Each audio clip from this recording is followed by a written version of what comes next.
waaw Madiambal Diagne excuse-moi Cheikh Oumar Diagne. oui. moom dafa wax ne kii di député Cheikh Bara Ndiaye daa def benn émission octobre 2025 ci émission boobu mu wax fa loo xamante ni jàpp na du dëgg. parce que dafa jàpp ne c'est des informations mensongères attentatoires. mais aussi dangereuses. nii la ko waxee ni ma ko waxee nii la ko waxee. Mensongère mooy jàpp na ne du dëgg. diffusion de fausses nouvelles. Attentatoire mooy xotti na sama orma mooy atteinte à l'honneur. Dangereuse mooy mën na créer climat social bu jaxasoo. loolu la Cheikh Bara Ndiaye. loolu la Serigne Cheikh Oumar Diagne moom la jàpp. li mu jàpp ci li Bara Ndiaye wax ci télé bi. bu reproché ko loolu ne bi mu ko waxee sax émission boobu dañ ko partagé ci réseaux sociaux yi am na sax yenn sites yi ko reprendre.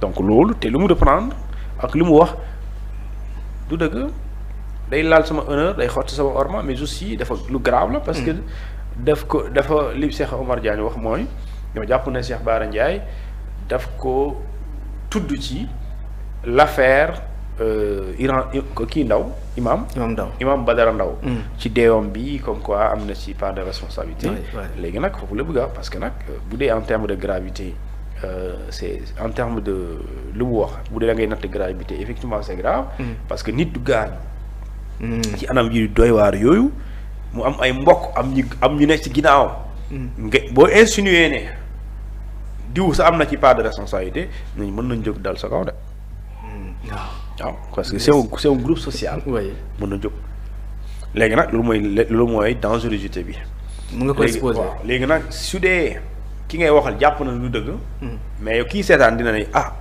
Cheikh Oumar Diagne nu mën a defee loolu dina ne mais attends pourtant moom ngi toog fii ak maa ko soppoon dina mais attends kii vraiment am na Sénégal yoo xam ne boo mu dañ lay saaj bien sûr te foofu la lay jéppee mu bañ la léegi bu dee si base bu mu la jéppee bañ la ki nga bañ moom jàpp na lu dëgg alors pour mu defeer honneur am plainte rek la mun def pour setal deram léegi nag loolu je pense que ci cadre boobu lañ koy woowee léegi nag c'est une confirmation de la plainte laaj ko yow li nga bind ci kayit gi kaay ñuy laaj la sous procès verbal loolu nag c'est le procureur de la République du tribunal hors classe de Dakar moom moo def un soit transmis yónnee ko le commissariat central bu Dakar pour ñu déglul ko Cheikh Oumar Diagne déglu ko sur procès verbal su paree dañuy jël procès verbal renvoyé ko procureur de la République pour que le procureur de la République xool ban suite lay joxe ci loolu ndax dañuy topp Cheikh Bara Ndiaye wala duñ ko topp s'il y a nécessité de poursuivre ou pas léegi nag su paree pour des poursuites day am foofu mën nañ poser le débat de ce qu'on appelle immunité parlementaire de l'immunité parlementaire voilà bëgg ñu ñëw voilà parce que est-ce que dañu dindi immunité bi wala duñ ko dindi léegi ci cas bi la léegi nag loolu mooy enjeu constitutionnel institutionnel yi mooy tey député bi dafa am ñaari mbir yu ko aar ñu tuddee l'inviolabilité parlementaire et l'irresponsabilité parlementaire l'irresponsabilité parlementaire mooy député bi lépp lu muy wax ci enceinte assemblée nationale bi durant vote yi session yi et cetera lépp lu mu fa wax c'est-à-dire que kenn mënu ko topp pour loolu mooy l'irresponsabilité parlementaire mais puisque mbir mi bi muy wax xam nga waxu ko assemblée nationale kon irresponsabilité parlementaire kenn du ko wax fii mën nañ invoquer lu ñu tuddee l'inviolabilité parlementaire l'inviolabilité parlementaire mooy député bi bu nekkulee ci biir assemblée nationale bu génnee ci biti mu nekk ci marché bi mu nekk këram mu nekk à la télé et cetera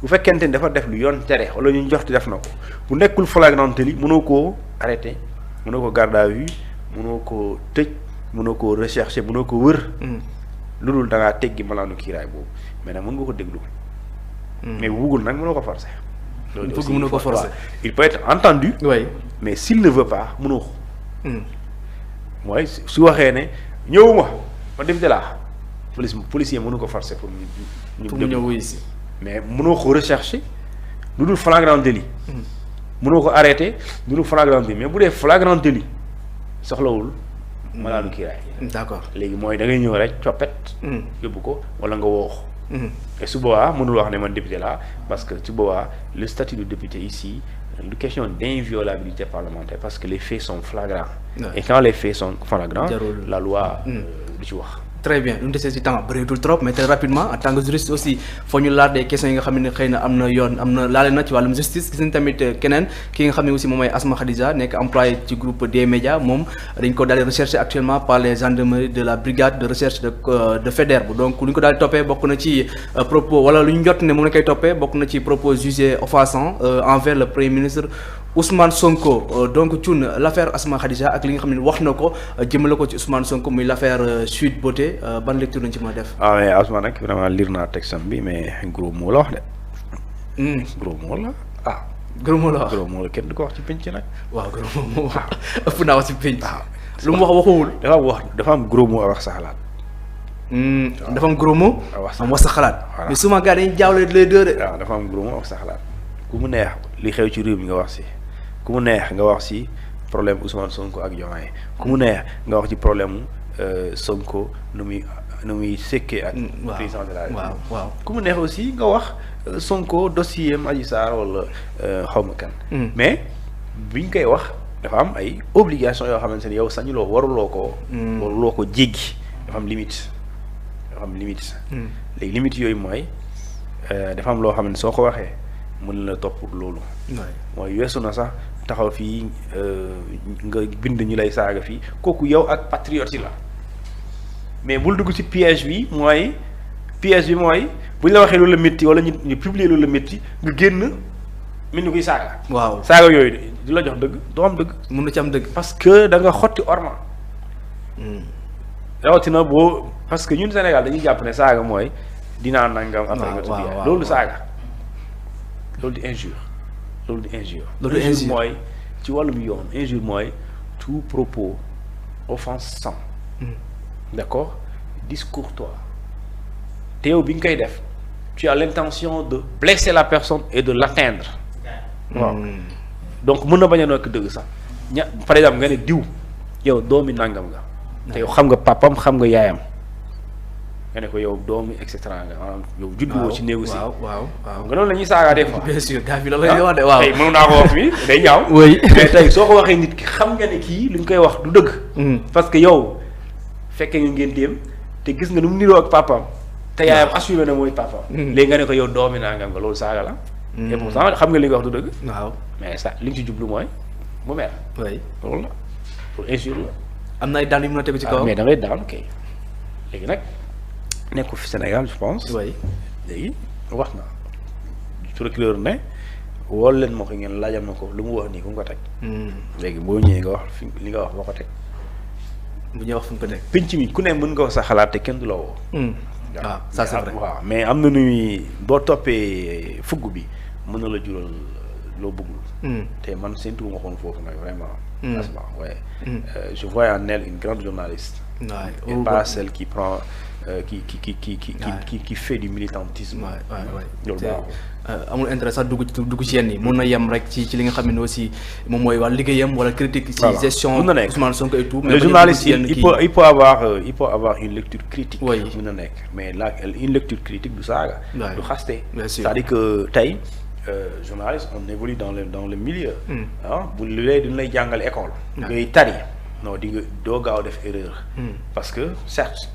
Quand tu es dans la présentation, tu gardes ton avis, tu gardes ton opinion, et, je sais pas, ce gis-gis, donc regarde. Bien sûr. Ça c'est le genre informatif. Mais le genre libre, le journaliste donne son avis, son opinion, il fait un commentaire, il fait une chronique.